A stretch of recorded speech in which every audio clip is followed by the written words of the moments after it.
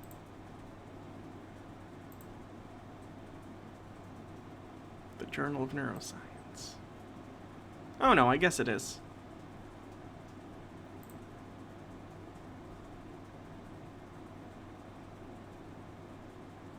Okay. Now let me give you the significant... Time is an illusion, lunch doubly so. Is that, Douglas Adams? Significance statement. Episodic memory refers to our ability to remember the what, where, and when of a past experience. Where do I find the weird singers like Tickleman and Danzy? Don't you worry about that. You gotta keep coming back, okay? This is how I keep you people here. Representing time is an important component of this form of memory. Here we show that neurons in the human hippocampus represent temporal information. And before I read that in full, I want to thank our friends over at Noble Gold Investments. Thanks, guys. Thanks, gals. Love the new coin you sent. All qualifying 401 and IRAs that convert into precious metals or cryptos or both will be gifted this beautiful coin. Just let them know Leak Project sent you. And it also comes with a letter of authenticity. 1 ounce, silver proof, never been circulated by human hands. Gorgeous coin right here. Last month, inflation had its highest rise in almost 29 years, folks. And gold and silver throughout the years has done very well to hedge against inflation. So if you're considering retirement, or if you're not considering retirement for a while and you want to find out about some great specials on coins, they got great specials on collector coins, gold, silver, junk silver, etc.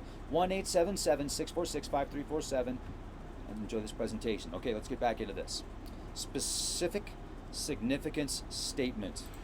Is this a big flashlight on his right, or is that a bong? See what I'm talking about? It's like right there. It's on the table. I can't reach through and touch it, but if I could, it would be like right here.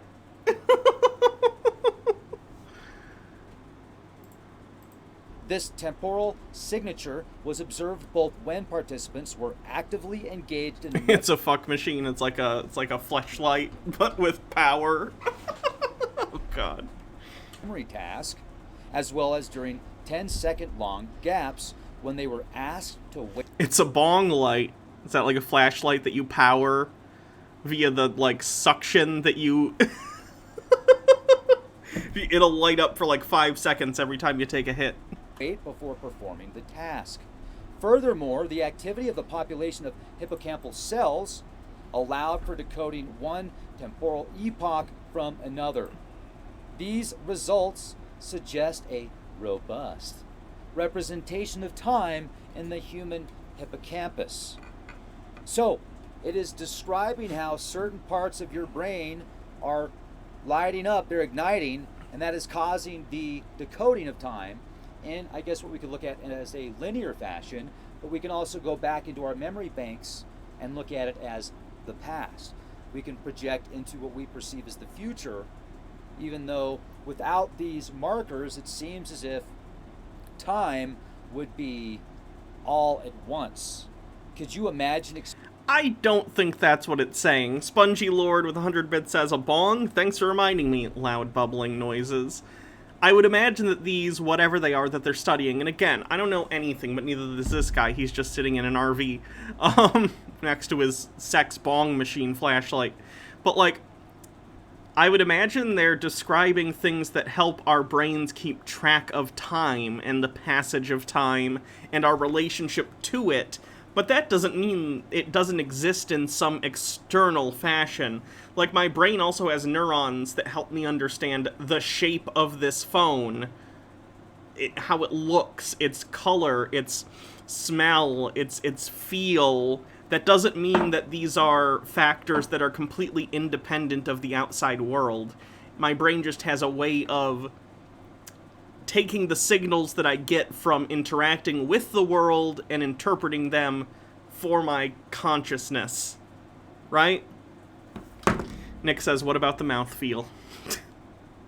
This is a classy stream. As always, thanks, chat. Experiencing time all at once. So if we took out these special neurons, if we changed the configuration of the brain, could we experience more? Drew Dania says, we're loving our first live stream. We're your #1 fans in the straight white couples over 35 in Alabama demo. Glad the YouTube algorithm let us here. I'm glad it did too. Welcome. Time at once. Could we actually figure out where the brain is releasing these time neurons at specific moments in time? So if we're perceiving the past, then we see where our brain is igniting via technology. Then we could figure out how to ignite that part of the brain, as well as if a different part of our brain is ignited when we're thinking about the now or the future. So we project the future, the past, and the now at once in our brain simultaneously. There could be a very powerful outcome with technologies and tools and applications and sounds that could link these all together. You could probably use certain sounds and frequencies that could be very non-evasive, like a headset or speakers, stereo speakers. Wait, does he think you can think yourself back in time? Like that movie with Christopher Reeve on Mackinac Island? What the heck was the name of that movie? Time After Time, maybe? Daddy Sume with 30 bits says, this is deeply upsetting, and then there's a link. Yeah, I already got sent this earlier. Very stupid. You brought this class upon yourself, Hannah Wyhole. Yeah, true.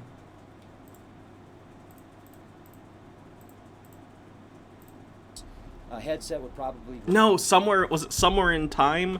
Somewhere in Time. Yes, that's the one. This is a 1980 movie starring Christopher Reeve, where he uses his brain to go back in time just by thinking about it and basically self-hypnotizing himself. It's basically just a magical realism romance movie where he goes back in time and meets a woman and falls in love, and it has a very sad ending. So go watch it. It was filmed on Mackinac Island here in Michigan at the Grand Hotel. Work better, and then you could add some type of visuals as well. But what we need to do is get into a lab. Yeah, you're right. Time After Time is the movie where Jack the Ripper is friends with H.P. Lovecraft, or not H.P. Lovecraft, I'm sorry. Why can't I think of his name? The Time Machine. No one tells me. Hold on. I'm not gonna look at anything. This is gonna bother me. The Time Machine by H.G. Wells. H.G. Wells. Okay, H.G. Wells builds a time machine, and Jack the Ripper uses it to go to the future, and then H.G. Wells has to follow him, which is also a good movie.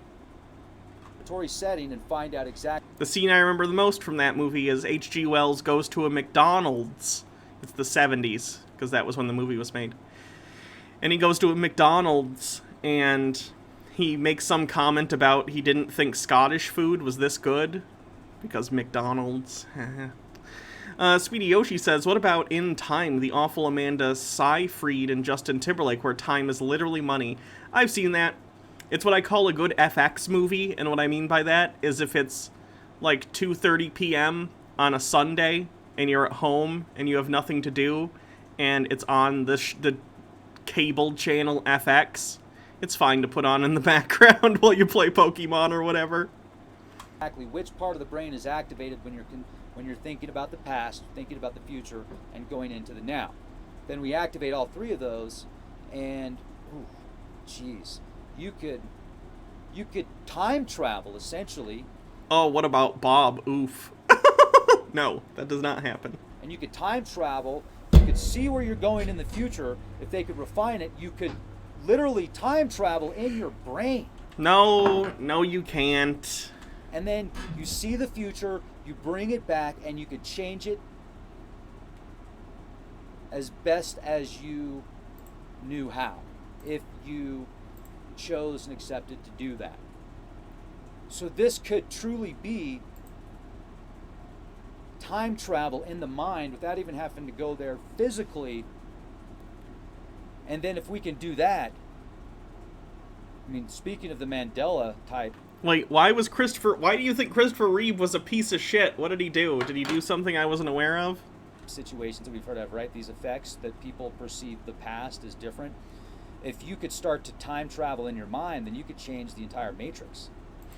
You could change multiple timelines and realities. Then you could start merging them, figuring out a way to merge them together, and your IQ would just skyrocket. Why? What? Why would time travel make you smart? Because now you're picking up on your sensory perceptions in the future, the past, and now, and you're merging them together, but you're separating them as well. So, whoa. And you could do something like this. Dimensional merge. I wish Christine wasn't unstable so we could cover dimensional merge stuff, but I'm not touching that topic with a 50-foot pole because it's related to Christine. Probably with minimal equipment. Once you refine it, a headset would be the best way, or some type of incredible sound room. If you had a sound room with visuals, maybe certain contacts are connected with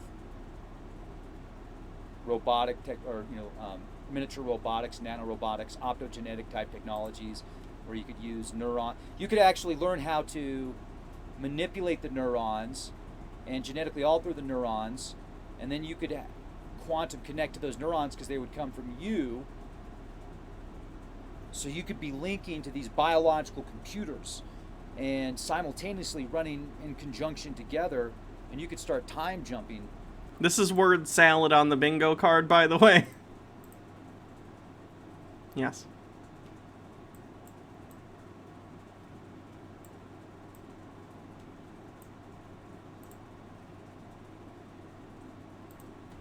Because you could actually use these parts of your brain and activate these parts of your brain to go back into time, and then you could go back into time, and then you could change the time matrix. You could change the freaking time matrix in your brain because you're rewriting the cells to be at the point that they were when you had that activation originally. It's not how anything works, though. Even if somehow you used like perfect, basically what he's describing is almost like some sort of perfect recollection, sort of like the Drell from Mass Effect. They basically have eidetic memories, and they remember everything they've ever done experientially perfectly. So if they think about a memory, it's like they're experiencing it again. But even if you could do that, you can't change it because it's a memory. It's not really being there. What does he think this is? Whoa! This is like the manna from heaven, from the gods. This is so... Wow, this technology fully implemented. It's not a technology. It's a paper that scientists wrote about a specific interaction in the brain. It's not a technology. It's like... You've heard of the God helmet before? No? This could be way more than what that is referred to if refined properly, using the right materials, maybe meta-alloys. Maybe we need to tap into some of these alloys that have got elements from other planets as well, possibly. I don't know. Maybe we could make it in a laboratory setting. Get Ken Swartz, the scientist from C60 Purple Power, to work on some formulas as a circle where it's... Okay, I'm over crazy time travel guy.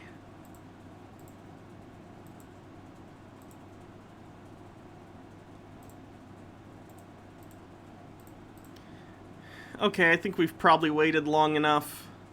Let's dive into the Elvis Presley is secretly alive conspiracy theories. Today we're going to be looking at a TV special originally aired in 1992 in Montreal, starring Bill Bixby, who you might recognize as the Incredible Hulk from the 70s and 80s. Not Lou Ferrigno, the human. David Banner. Fun fact, the original Incredible Hulk TV show, they didn't call him Bruce Banner. They changed his name to David Banner because some of the producers thought the name Bruce was, quote, too gay. So he played David Banner in The Incredible Hulk. Tea with Goblin says, petition for a Mass Effect stream entitled Hanar Reloaded. Who's with me? Next, a CFCF-12 special presentation. The Elvis Conspiracy. The alleged death of the king revealed questions that have gone unanswered. Why was Elvis involved in government undercover operations? Why did Elvis use the pseudonym John Burroughs? And who is the man using that name today? If this is Elvis, then who is this? Elaborate hoax or monumental cover-up? Thorough investigation, handwriting, and voice analysis are all used to trace the truth. In The Elvis Conspiracy, next on CFCF 12. You're pretending this is Vegan Teacher because you need to cook.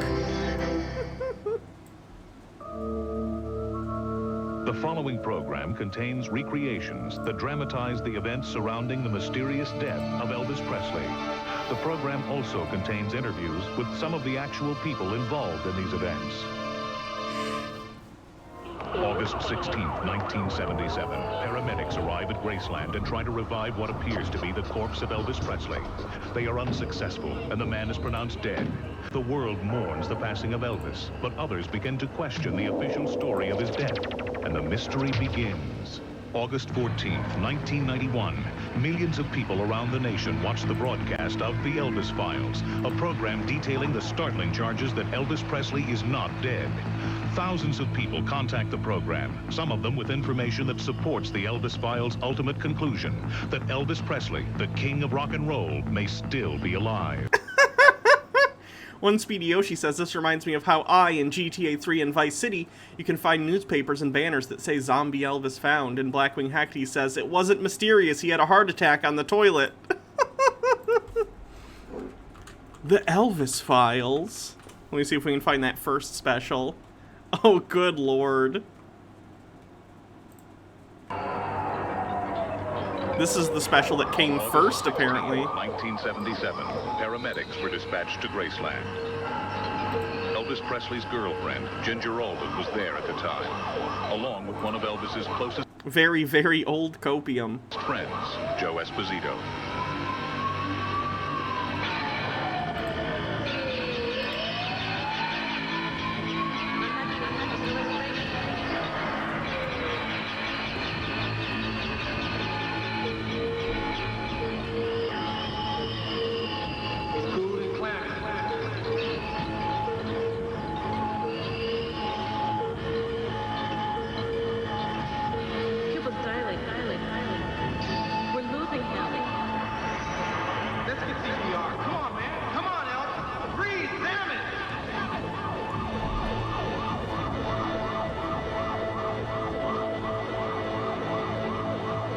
New evidence that proves that Elvis Presley was more than the king of rock and roll.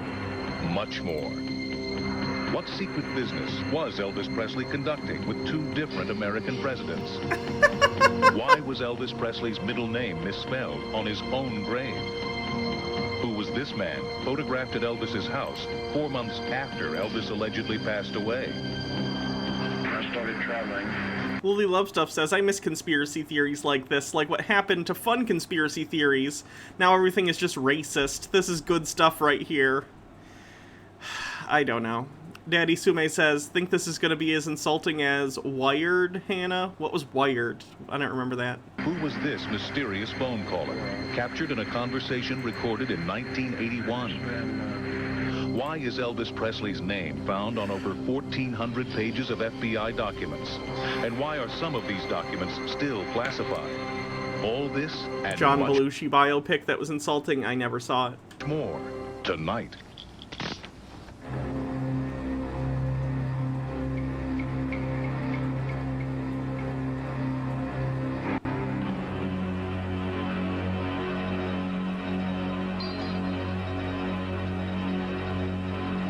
You have a hard time watching X-Files because it makes you miss the old style of conspiracy.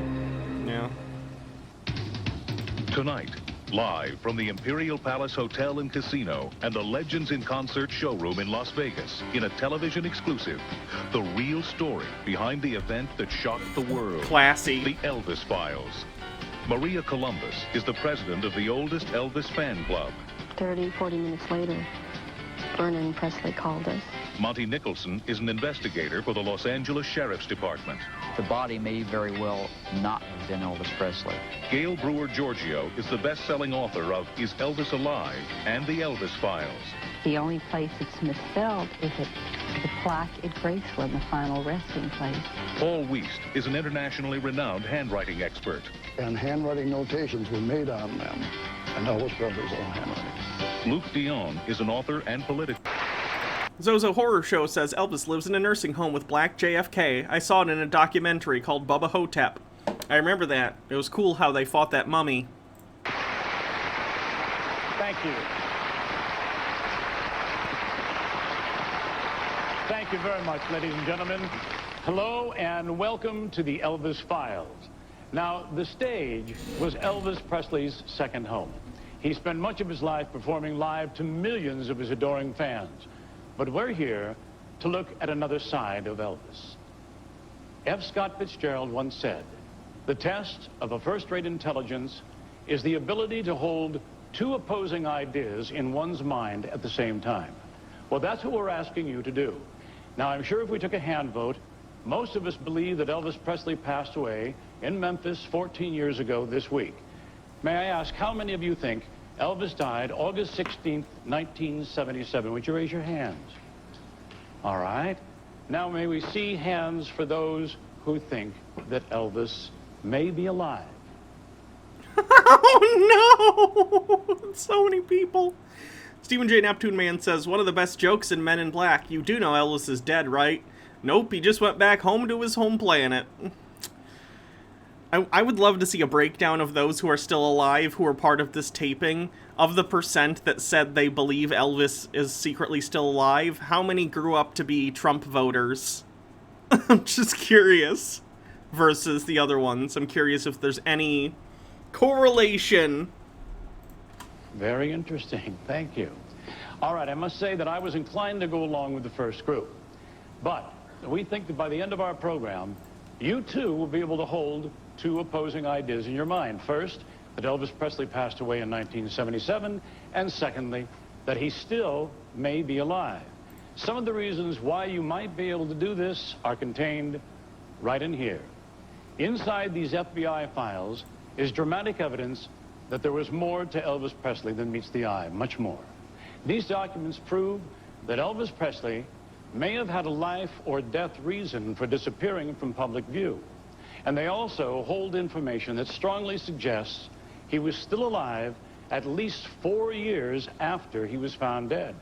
Now, during this show, we're not going to open any vaults. We're not going to dwell on the Elvis that the world knows so well, the singer, the musician, the actor, and the star. Instead... That was some fucking shade at Geraldo Rivera. Nick says, I have to go now. My planet needs me, because I ain't nothing but a hound dog. We're going to show you an Elvis that you never knew before. A man who may have risked everything for the good of his country. Elvis was a secret agent.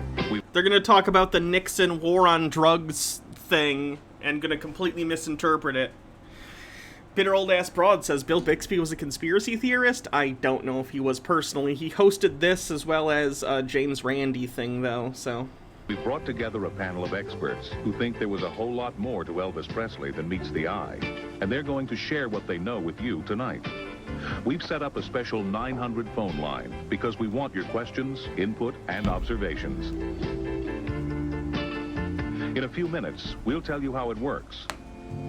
But first, we need to go back to that tragic day in August of 1977 when the world learned that Elvis Presley was gone.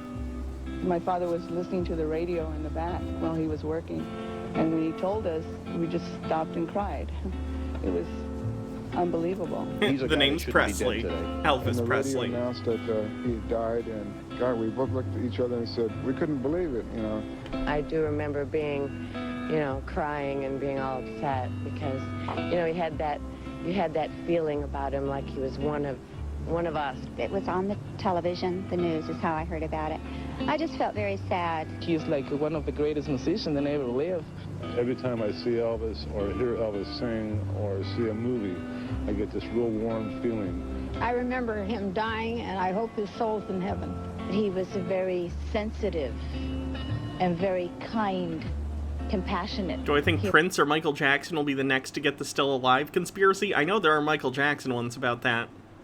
Chrysia says, Elvis is alive. He is Barney the Purple Dinosaur. He's the Pied Piper leading our children down the path of sin and eternal damnation. Joe Cartoon Lemming, Death's Flash. What? Hydrate. Human being. Elvis was the best, the greatest, and of course the king. It didn't take very long after the announcement that Elvis Presley had died for the crowds of mourners to gather. From all over the world, they came to pay their final respects to a man whom they felt had always respected them. Elvis had been placed in a casket, open for viewing at Graceland. No cameras were allowed by order of the Presley estate.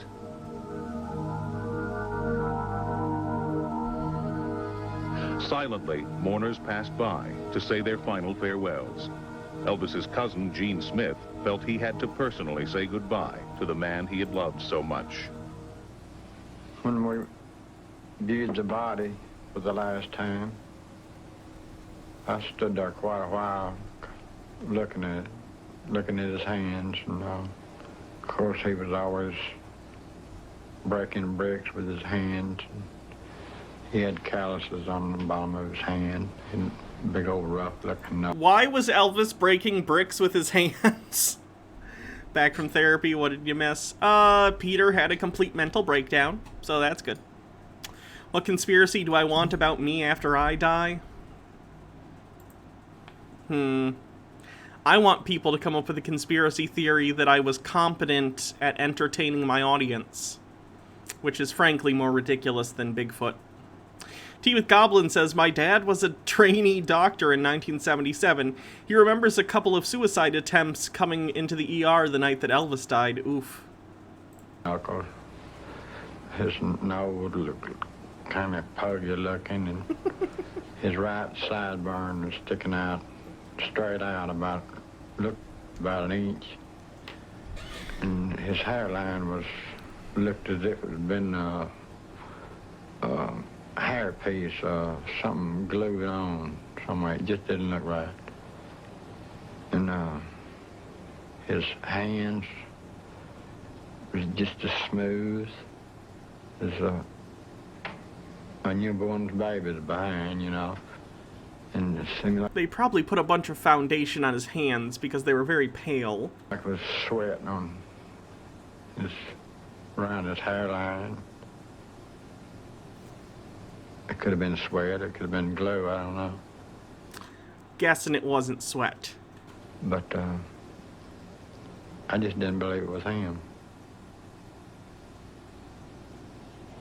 I feel like this is so disingenuous, too, because I would imagine when he says that, being a family member, I don't think he thinks Elvis is still alive. I think he's having a common experience that people have when they see a family member or loved one die, is I can't believe it was him, because when, you know, I imagine many of you have been to funerals or showings where you see the body.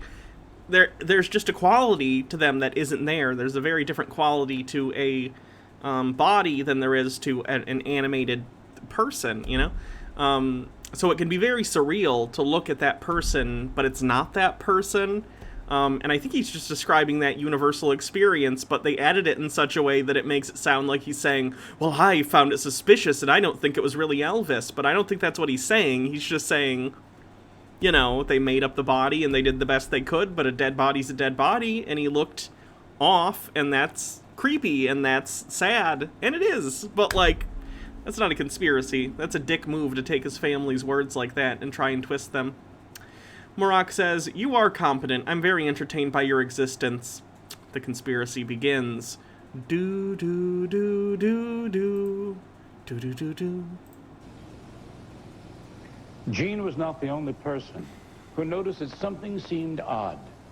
Maria Columbus, for 20 years now, the president of the Elvis Presley fan club, also experienced some things out of the ordinary. Now, when I spoke to Maria a few weeks back, she had this to say. Tell me what happened when you learned of Elvis's passing. Did Bill Bixby age 15 years between this interview and the other thing? He looks so much older on the stage than he does here. Why? We were very shocked. Bitter old ass broad says, my 16-year-old tries to debate me about Pac still being alive once a month, and I actually remember hearing about his death when it happened. And the first thing we did was call Graceland. And Adia Blue says, Hannah was never a trans woman or a man. She was a robot sent to kill us all, but needed to pay rent, so she did Twitch stuff. Yeah, they didn't. They should have given me a stipend. Takes too long to kill all humans. Jeff Millart says, my mother and I are both convinced that the man in my father's grave is the wrong man, but everyone else was fine with it, even though the man they buried was completely bald and my grandfather definitely wasn't. That's a lot to unpack. tried to get hold of Elvis's father, but he was obviously busy, and so we left a message to have him call us. And about 30-40 minutes later, Vernon Presley called us. So we told him that we were going to be, flying out there within a couple of hours, and Vernon asked us not to come. But he told us that it was going to be too hectic and too emotional at that time, and too busy. He wouldn't be able to really see us, and he said it would be better if we went the week after. Why do you think that Vernon asked you to wait a week before you came there? I don't think that's crazy. Spongy Lord says, when I saw my grandfather in his casket last year, it was not him. It felt so strongly that there was, what was in there was just a chemically pumped mass. What makes us who we are is a lifetime. Yeah. He thought that perhaps he felt we would have noticed things, little details that weren't right, and we would have questioned them. And maybe it would have caused an embarrassing moment for the family. When you got there, a week later, what was the atmosphere? It was a very carnival atmosphere. We went over to the cemetery. Elvis was in a mausoleum.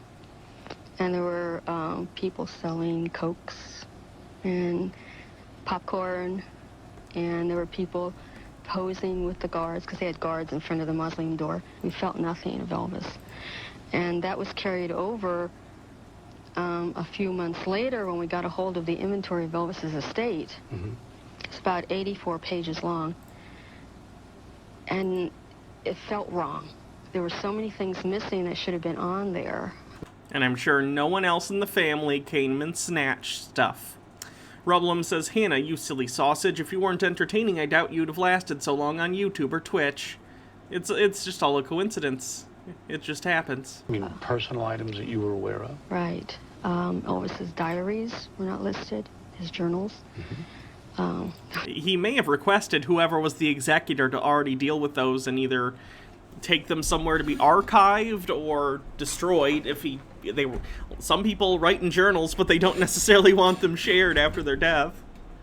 Even a plane. Especially if you're like a famous person like Elvis. I guarantee if someone got a hold of those, they would have tried to publish them into a book or something. Yoan80 says, do people in America do open casket home wakes for a couple of days before the funeral like we do in Ireland? We don't do the wake at home. We usually rent out a funeral home, and then people come to that place, and sometimes there'll be like a separate room that's like kind of a sitting area where people can kind of talk, and there'll be food, at least the ones I've been at, it depends. But then there's the main room that has the open casket, and you can go and pay your respects or whatever. It just depends, though. Some people don't choose to have a wake at all. It just depends. Oh, Baja says they did a wake for her grandfather at home. So there's that. So I guess it does happen. I've never seen one at home, but apparently it does happen. Missing. He was listed as having 6 or 7 pieces of jewelry, and I'm sure Elvis had more jewelry than that. Oh, yeah. No photographs of his mother listed. No. Because he was in hospice. That makes sense. None of his daughter. But he had quite a number of photographs of his mother, if I remember correctly. Right. When we come back, we're going to present more startling evidence that suggests it was not Elvis Presley who was laid to rest in that humid afternoon. Incredible? We're just getting started, so stay with me. The Elvis Files.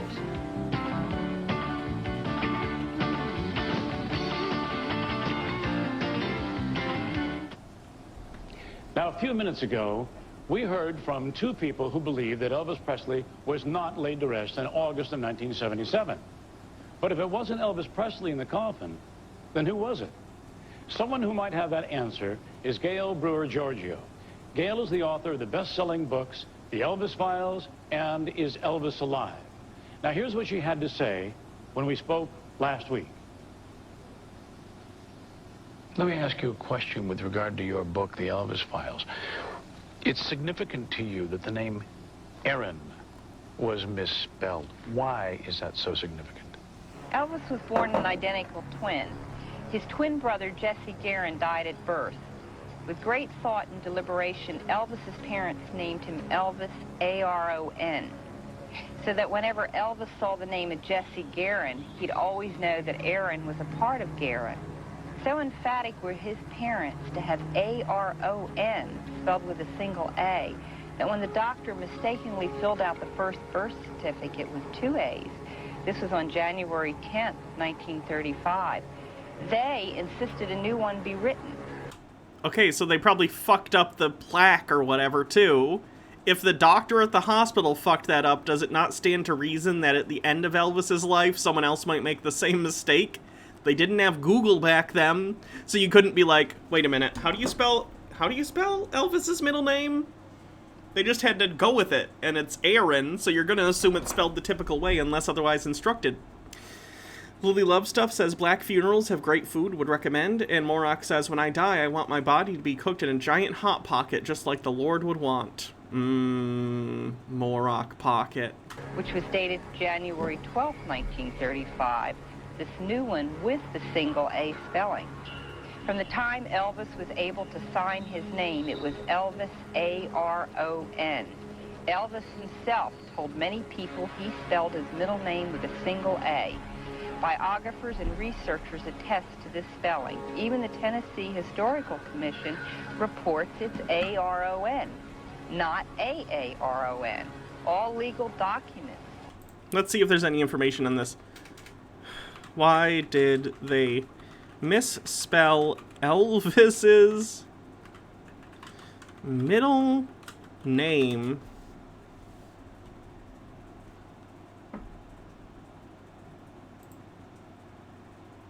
Why was Elvis's middle name spelled wrong on his grave marker?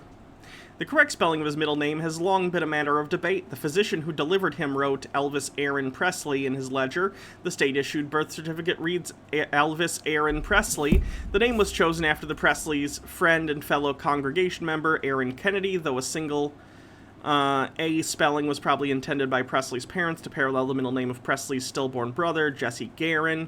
It reads Aaron on most official documents produced during his lifetime, including his high school diploma, RCA record contract, and marriage license, and this was generally taken to be the proper spelling. In 1966, Presley expressed the desire to his father that the more traditional biblical rendering Aaron with two A's be used henceforth, especially on legal documents. 5 years later, the JC's citation honoring him as one of country's outstanding young men used Aaron with two A's. Late in his life, he sought to officially change the spelling to Aaron with two A's and discovered that state records already listed it that way.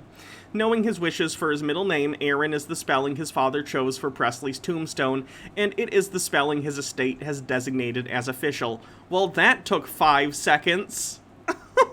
That took 5 seconds to find out. Show it as A-R-O-N. Yet on Elvis's grave, it is misspelled.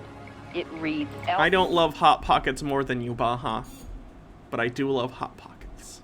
Elvis, A-A-R-O-N. Are you going to propose to me with a Hot Pocket? And Presley. Why? As you know, Elvis was steeped heavily in numerology, that by adding another A to his name, he changed the vibrations of his letters.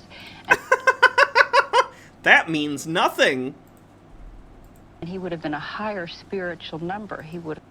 You just purchased our rings. And when are you going to get them, Baja? Blackwing Hecty says, Hannah, you might want to say with two A's or with one A because they're pronounced the same. Yeah, I did say with two A's when it was two A's. Plus Prophet says, that would be terrible. You'd have to blow it until it cooled enough to find the ring. gone up to a 9. Ladies and gentlemen, Gail Brewer Giorgio.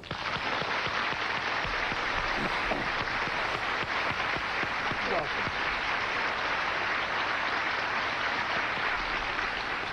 All right, I must ask, Gail, isn't it possible that in the haste of putting Elvis to rest, some innocent mistakes were made? Well, I think the key word, Bill, is haste. Why the haste in having such a grand funeral? He's one of the biggest celebrities in the world? Why the misspelling of a name on a grave? Apparently it wasn't a misspelling. It was his preferred spelling. Why the moving of the grave? That doesn't make You're going to get them after they're made and when they're delivered to you by the United States Postal Service? sense. And I believe that a lot of these so-called mistakes are clues. Now, were these discrepancies simple mistakes?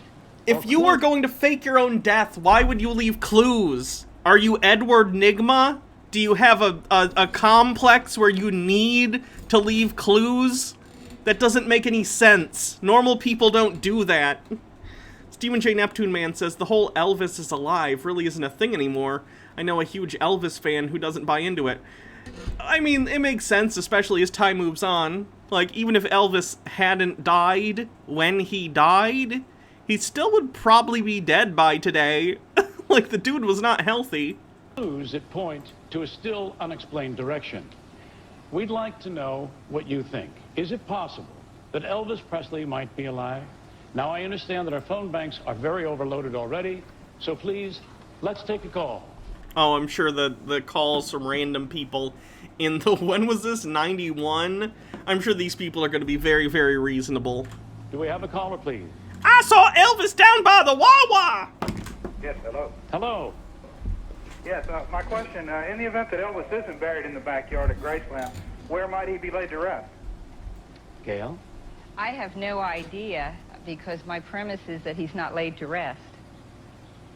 There you go. Do we have another call, please? Hello? Hello? Hi. Hi, Bill. I'd like to know why the reason that you didn't call up Howard Stern today like you promised. Why I didn't call whom? Howard Stern, the radio personality.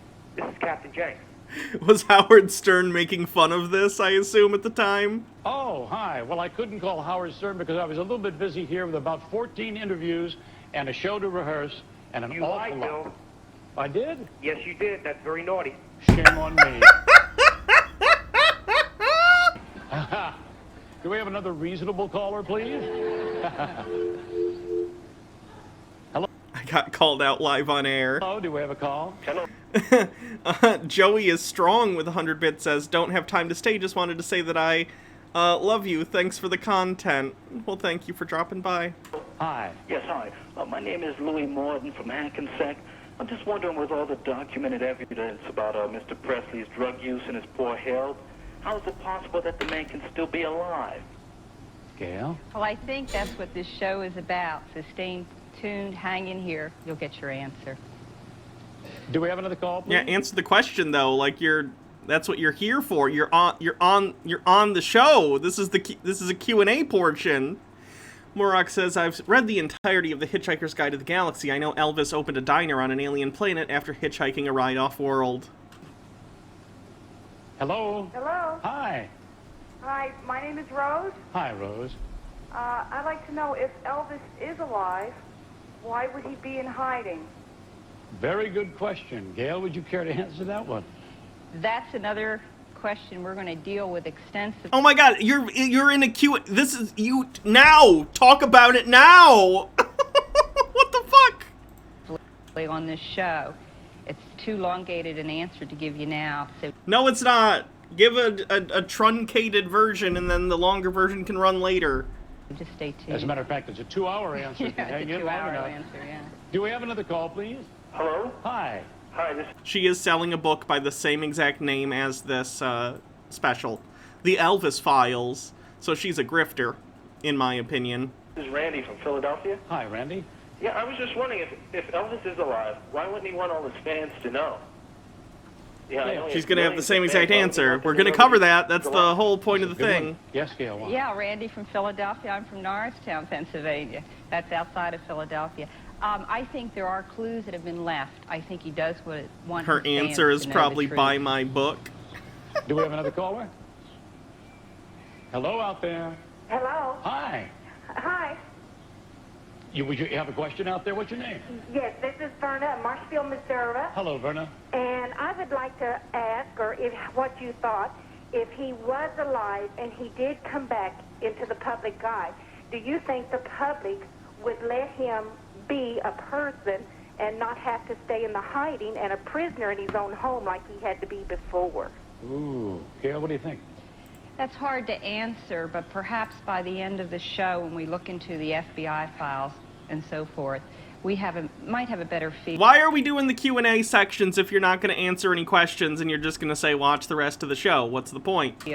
As to what that answer would be. If that were to happen, it would be nice to know he could be a little more comfortable in this life. Now, the reason we're here is to try and address more of these issues. And when we return, we're going to look at another controversy, the bizarre circumstances surrounding the official investigation into Elvis's death, so don't go away. Welcome back to the... It's kind of a bummer they cut out the commercials. They probably had some nice vintage commercials on this thing. The Elvis Files. There's less A in this Q&A than Hank Hill. Pretty good. If Elvis Presley is still alive, then the circumstances surrounding his death require more examination. I'd like to introduce you to Monty Nicholson, an investigator with the Los Angeles Sheriff's Department and author of the Presley Arrangement. Monty Nicholson. Welcome, Monty. Hi. First question, Monty, do you think there's a remote possibility that Elvis could still be alive? Based on what I've seen so far, I think the possibility is very real. All right. Now, Monty, you're a member in good standing with the law enforcement community, so aren't you a little concerned about what your colleagues might say? Well, of course, I do take some teasing from my peers, but they know that this is something I do outside my career of law enforcement. I just try to do things thorough enough to dispel any real criticism. ACAC, all cops are conspiracists. Stephen J. Neptune Man says, I wonder why we never got something like this for another celebrity, like not even Michael Jackson's most obsessive fans believe he faked his death. They do. There are absolutely Michael Jackson faked his own death conspiracies. When I visited with you some weeks ago, we discussed your views on the discrepancies surrounding Elvis's death.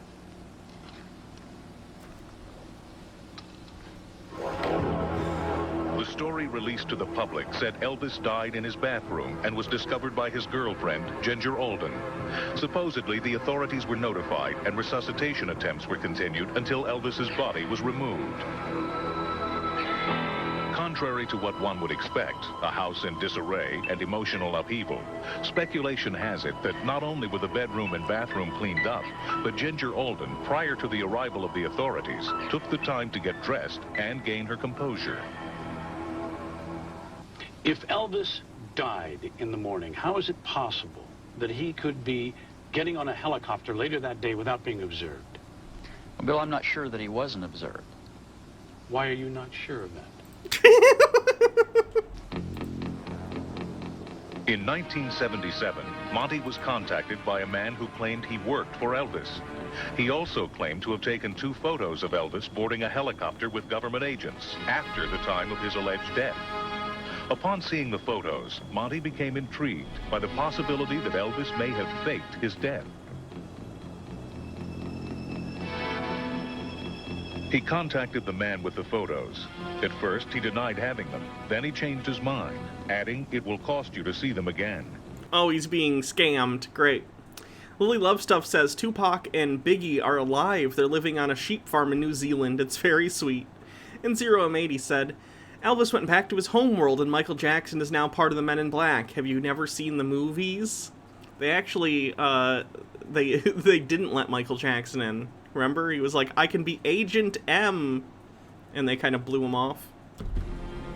Monty arranged a meeting with him and went to the address he gave, only to find a vacant house. That man has since disappeared.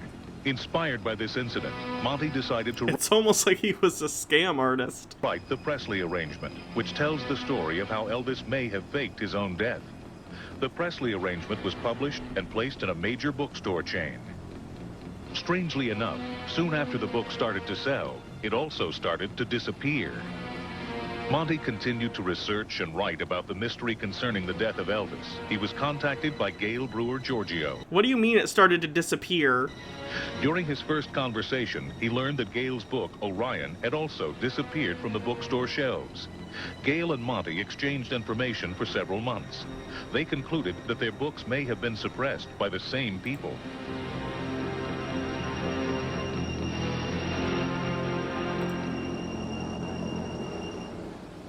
I don't mean to be callous when I say this, but isn't it possible that the book just didn't sell? Of course, and it's always possible any book wouldn't sell. I called my publicist, and I asked him about this problem. I said, you know, I have friends that are going into the bookstores and asking for my book, and they're being told that they can't even order it. Yet you tell me it's still in the catalog of books in print. He said in 35 years in the publishing business, he'd never heard of such a thing. You probably have such an obscure book that they don't want to bother to fucking order it. Big Sweet Demon says, good evening, Hannah. Just arrived. Books about what? Elvis conspiracy. There were other discrepancies surrounding Elvis's death. First, in March of 1977, before Elvis died, 2 life insurance policies were cashed in. A secret personal checking account was emptied out shortly before Elvis Presley died. The amount? Close to $1 million. And perhaps most odd, some claim that the signature on Elvis's death certificate matches Elvis's own handwriting. We asked handwriting analyst Paul Wiest to look at these signatures, and here were his thoughts. I was asked by Gail Giorgio to examine some handwriting. Big Sweet Demon says, oh, Jesus. Of Elvis Presley. She supplied me with a copy of a letter written to President Nixon in 1970 and the death certificate or medical examiner's report at the time of his reported death. I examined these 2 documents and compared them by... Even if he was faking his own death, why would he sign his own death certificate? That wouldn't make any sense. He would have his, like, wife do it, or a different family member. Why would he sign his own death certificate? Measuring the slant of the handwriting, the spacing between the letters, spacing between the words, the size of the letters, and the individual letter formations. I also made transparent photocopies where I could lay one photocopy, a transparent copy on top of another one for close comparison. I examined these under transmitted light with a light table. The result of my examination was that I found that the slant matched on both documents, that the size of the letters was the same, the spacing between the letters was the same, and many of the individual letter forms were the same. My conclusions after this exhaustive examination was, in my professional opinion as a document examiner, that the same person who wrote the letter to President Nixon also wrote the Elvis Presley death certificate or medical examiner's report of Elvis Presley's death. So the entire medical report, Elvis did his own medical autopsy? Nick says it's not like anyone could have seen his signature and tried to replicate it. Now, as we said before, it's important in this story to be able to hold 2 opposing ideas in your head at the same time. Now, with that in mind, let's take some more calls from our viewers. Hello? Hello out there. Hello? Hi. Hi. Who are you? You wonder how many innocent people he's helped convict with his testimony? Oh, God. Let's not think about that. Judy from Austin, Texas. Hello, Judy. I have a question. I know if it was my ex-husband or father that everyone was talking about, I'd be upset. Why hasn't Priscilla or Elvis's daughter come forth to deny the rumors that he is alive? Very good question. Gail, I'd ask you to answer that. The world was told that Elvis Presley died on August 16th. And certainly Priscilla Presley said that too. But I think later we'll find out when we examine the FBI files why they may not have been telling the whole truth. Oh my God, fucking answer a question. Answer a single goddamn question. Hello, do we have another call? Yes, this is Tammy Smith. Hi.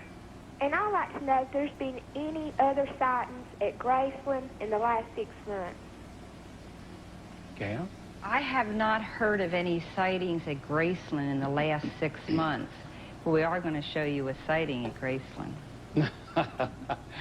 Tease. Hello? Have we another call?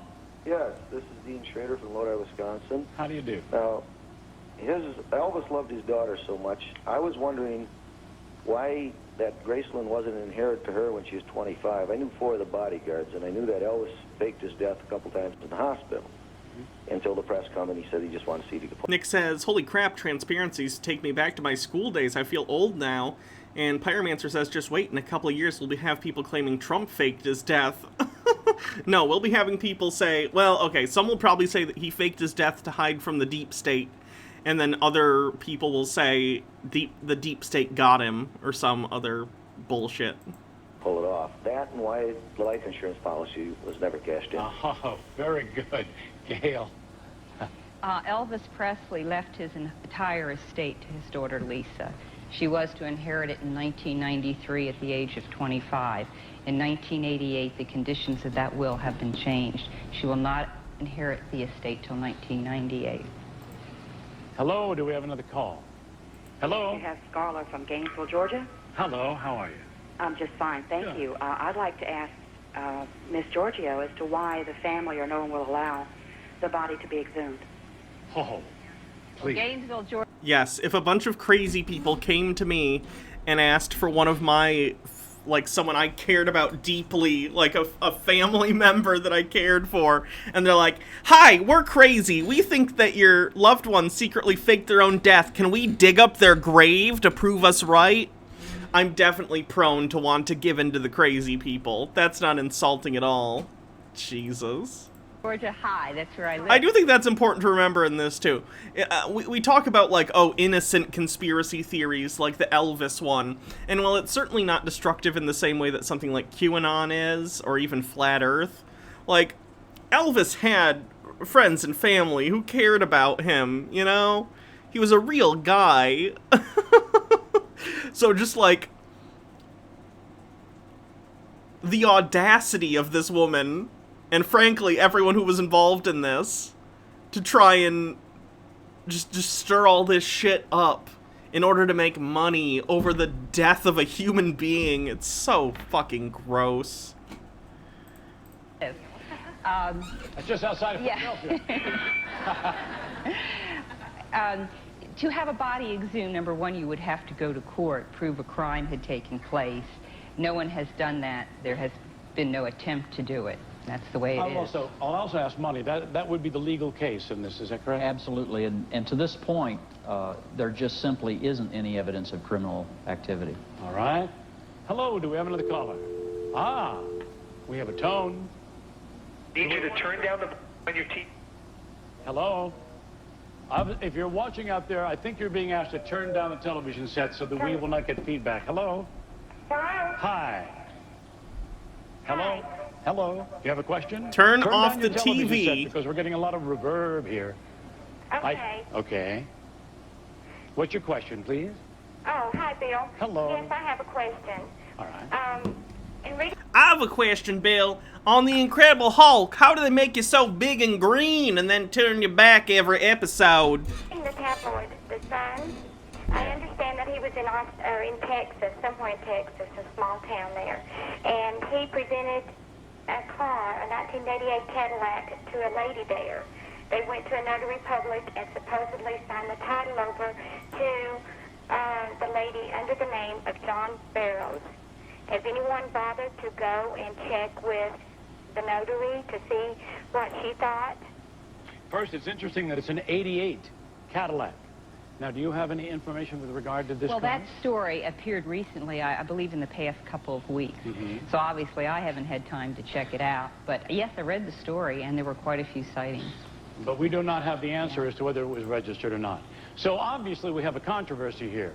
So far, we have addressed the possibility that Elvis might not have passed away when everyone thought he did.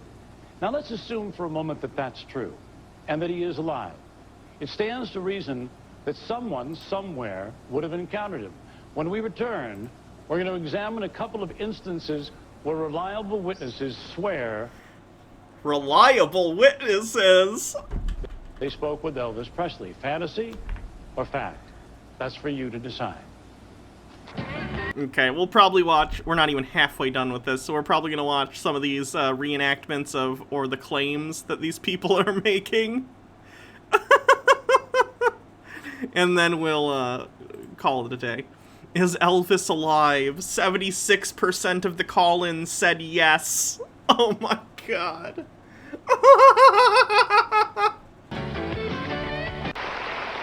Now, Gail, you are the person most responsible for this controversial issue of whether Elvis Presley is alive or dead. Now, her story is a fascinating one, and no matter what you believe, it is a story worth telling. Gail, why don't you tell us how you became involved in this case?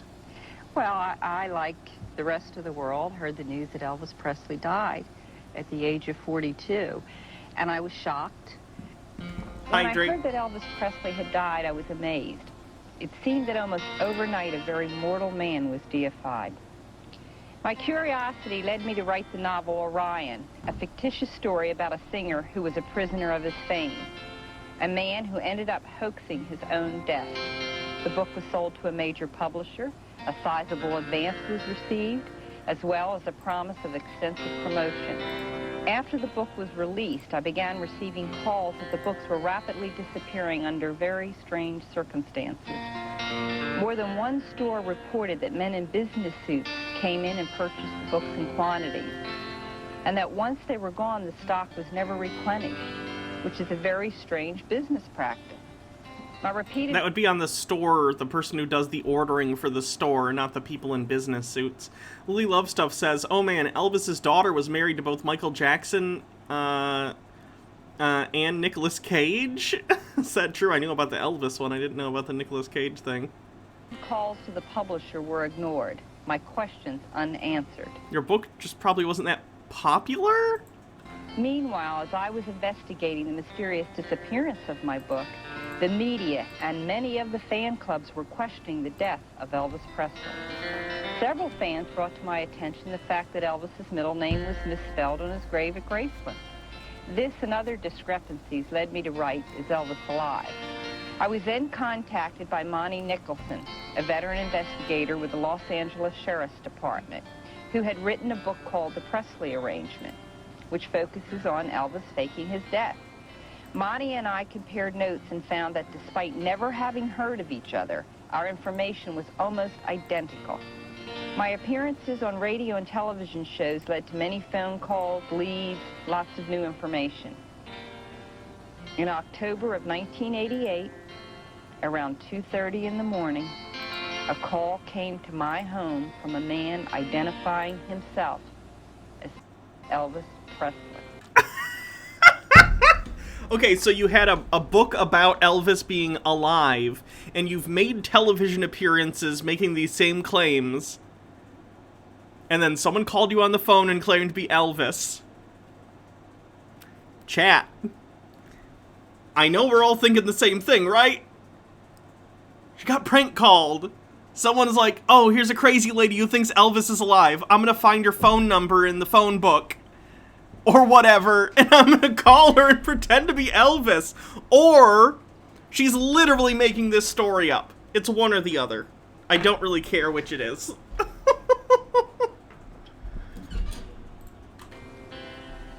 Realizing, of course, that he could have been an impersonator, I asked some key questions which were answered correctly. And although my equipment was antiquated, I taped the call. And in fact, you have a tape of that phone. I'm gonna go fake, since she has a tape of it.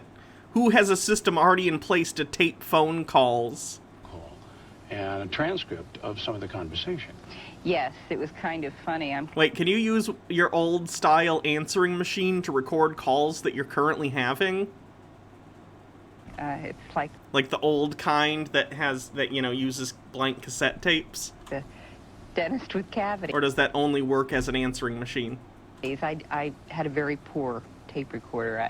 We were in the midst of moving, and I went into the garage and got this old clunky tape recorder with a suction cup that didn't stay on the phone very well. But anyway, I did the best I could, and the call did come in.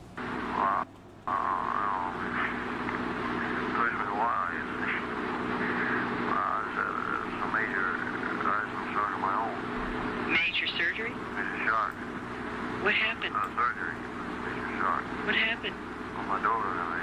It was a surprise to me. Oh, okay. It was a very big surprise. Was Priscilla there? Priscilla was everywhere. Many relatives, favorites. Well, I mean, was she at the wedding? Yeah, she was there. Is she happy about it? You can ask her. I would say no. She has old people. Well, maybe you'll be a grandfather one of these days. Well, I'll be brought up a grandfather. You'd definitely be out? There's also several men that can call in. Believe me. I don't think it sounds like Elvis, though I'm not an expert in Elvis voice. But I don't think it sounds like him. And secondly, she claims that she's like asking him questions, but she's not asking any factual questions. She's asking his opinion on things, which anyone could make up. Now, how is the world going to react to Elvis Presley being a grandfather? That's not a question, it's how I'll react. People have asked if it was a wax dummy in the coffin, and I laughingly say, well, there was a wick at the top of the head. Well, thank goodness nobody would. The great meltdown, huh? Worse than that, nuclear reactor. The biggest story of the meltdown in history. All right. I'm curious. How many of you here think that that was Elvis Presley? May I see a show of hands, please? All right.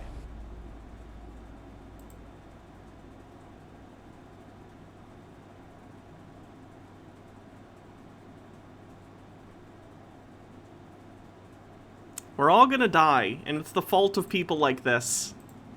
Now, Gail, what makes you think it was actually Elvis talking to? Well, I asked him questions that only Elvis would know the answers to. Weird that we didn't see any portions of that in the section you decided to provide. Answered correctly. Plus, it was a very compelling way he spoke. No, it wasn't. Well, all right, right now... I think even Bill Bixby's like, oh, sure. Three possibilities come to mind. First, that you wrote and you produced a phone call yourself in order to sell some books. How would you respond to that? Well, I can't prove that that's not true, but I can emphatically state it is not true. Oh, wow, she said it. So that means something. Nick says, what makes you think that that was Elvis, Mr. Krabs? I like money. The call came into my home. I took it. I taped it. All right. The second possibility has to be that you received a crank phone call from one of the best Elvis impersonators I've ever heard. Have you heard many Elvis impersonators? Because that guy kind of sucked. Because I know Elvis, I knew the sound of his voice, and that caller would have fooled me. And, of course, then the third possibility would be that Elvis, in fact, did call you. Well, of course, as I mentioned, the thought of an impersonator crossed my mind. I did ask him questions. He answered correctly. But that tape was also played for Gene Smith, Elvis's first cousin. He stated he believed it was Elvis, that all the nuances were correct. I believe it was Elvis. All right. Are you aware of anyone else that Elvis called? Yes, I am. There was an associate editor of the Detroit newspaper, Kelly Burgess. She received calls, saw him, and actually went to her grave swearing she had spoken to Elvis Presley. And no one is ever wrong. His own story recreated exactly as she claimed it happened. Oh, God, another recreation. Though Kelly was a casual fan of Elvis Presley, she knew a good story when she saw one. In August of 1988, she decided to go to Kalamazoo. She went with an open mind. She thought there was a possibility that Elvis Presley could be alive. Kelly's investigation led her to a newly converted office building. That's a great point. Kirthan says if she asked him questions only Elvis would know the answers to, she wouldn't know the answer and thus couldn't verify. That's such a good point. She didn't personally know Elvis, so any question she asked him would be public knowledge. Jesus. A hotel. In 1985, 3 mysterious businessmen had financed the renovation. Though there were offices inside, some of the floors remained sealed off from the public. Kelly decided to take a chance and see what she could find. As she canvassed the building, she repeatedly inquired as to Elvis's whereabouts. Ultimately, her tenacity paid off. And amazing as it may sound, Kelly felt for certain she saw Elvis. Just ask enough people and eventually they'll lead you to a room upstairs where Elvis lives.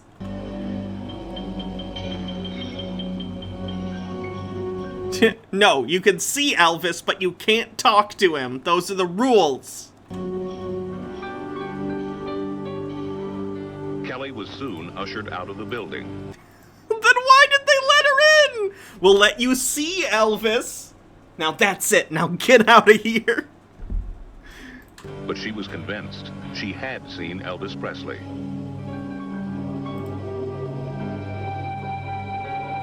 She decided to write a book that would, in her mind, prove the existence of Elvis. Wow, that's convenient for her. Sadly, Kelly passed away before she could complete her task. Subsequently, all of her notes disappeared. Did Kelly actually see Elvis? Gail, No. what's your opinion? I believe Kelly Burgess saw Elvis Presley. Kelly was a seasoned journalist. She was not a new kid on the block. She was with a major Detroit newspaper. She's not easily fooled. Now, I understand there are other Kalamazoo connections. Yes, there are. Many people know that Elvis Presley and Muhammad Ali were very, very close friends. They visited each other. There's many pictures taken of them together pre-1977. However, there was a picture taken that appeared in 1984 when Muhammad Ali was in the hospital, and as he came out of the hospital, he came out with Jesse Jackson, another unidentified man, and there was a fourth man. It was caught by a UPI photographer. It's identical to Elvis Presley. Nick says, was she trying to become the next Joseph Smith or what? Nah, probably just money. Stephen J. Neptune Man says, people are convinced by a lot of things. People are convinced Democrats are Satan worshippers eating babies. Yeah, people are stupid as it turns out. It's a shame. I'm not exempting myself from that, by the way. If I ever say everyone's stupid, I'm including me. Well, if that isn't Elvis Presley, it certainly bears a close resemblance. Actually, that picture was shown to Muhammad Ali. He identified it as Elvis Presley. And no one's ever wrong about identifying people in blurry black and white photos. And the picture was shown to Elvis's stepbrother, Billy Stanley, who also said it was Elvis Presley. Is it Elvis? Could be. Well, now wait, what about Reverend Jesse Jackson? What did he say about it? As far as I know, Jesse Jackson has no comment. No comment? AKA, I couldn't get in contact with his people. No comment. All right, I would like to say that... Menu Frog said, Elvis was fat and bloated when he died. You fool, can't you see a fat suit when you see one? If the Reverend Jesse Jackson happens to be watching the show, we would appreciate if you would call in and... Jesse Jackson, please call into my Elvis conspiracy show. I want to hear what you have to say about this. Please, Jesse, we need you. Clarify this particular moment in time. Jesse! And if you don't happen to be watching the show, any friends of yours who might pick up on this... Does anyone know Jesse Jackson in the audience? Please contact Jesse Jackson and have him get back to us at our 1-900 number post-haste.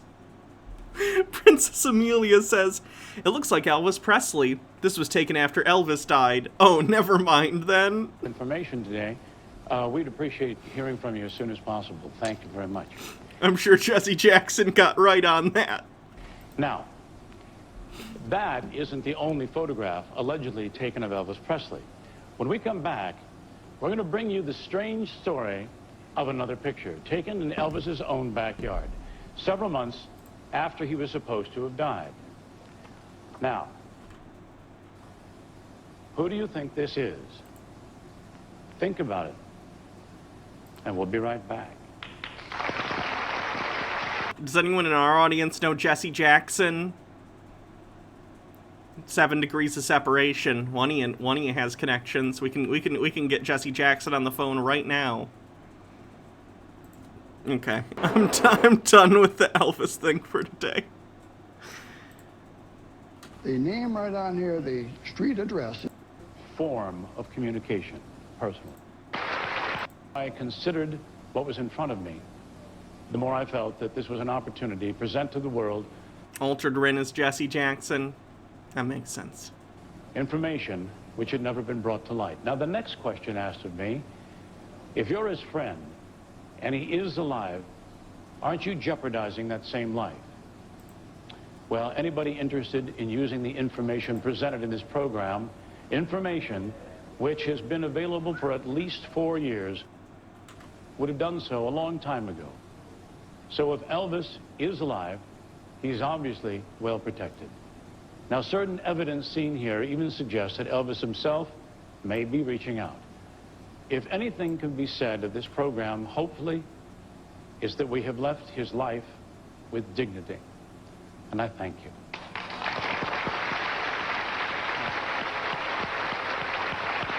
Yep, much dignity. Thanks, Bill. Jesus.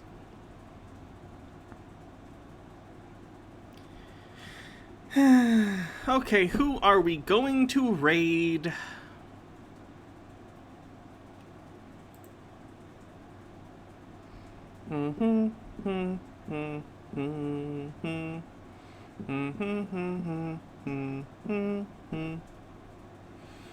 Big Sweet Demon says, in your experience with conspiracy stuff, is the Elvis is alive thing still popular today? Not nearly as popular as it used to be. No. Conspiracy stuff is, like, dark and angry and vindictive now. It tends to be stuff like QAnon, Deep State, they're coming to kill us, they're coming to kill your family, they're putting, you know, chemicals in the water, you know, Alex Jones, Glenn Beck, Flat Earth, that kind of stuff has taken over the whole conspiracy sphere. Dillahunty has to know someone who knows someone.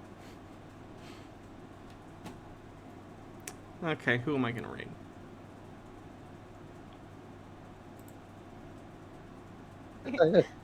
Had you known trans people IRL before you met the trans community? Yeah, we'll do Lumi.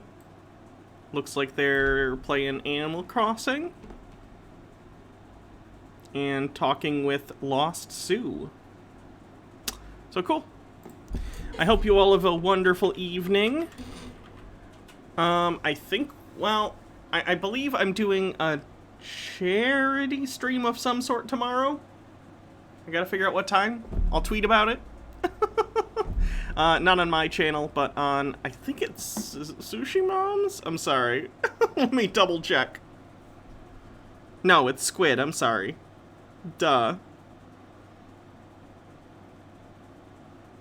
Yeah, I think Squid is doing a charity thing tomorrow, and I think I'm showing up for a while to talk about who knows what. So check that out. I'll tweet about it. Oh, Squid's got postponed to next week? Ah, Squid did not get back to me on that.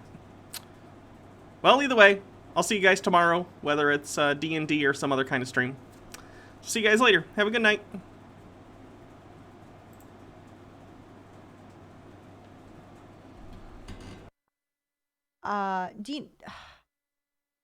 And leaving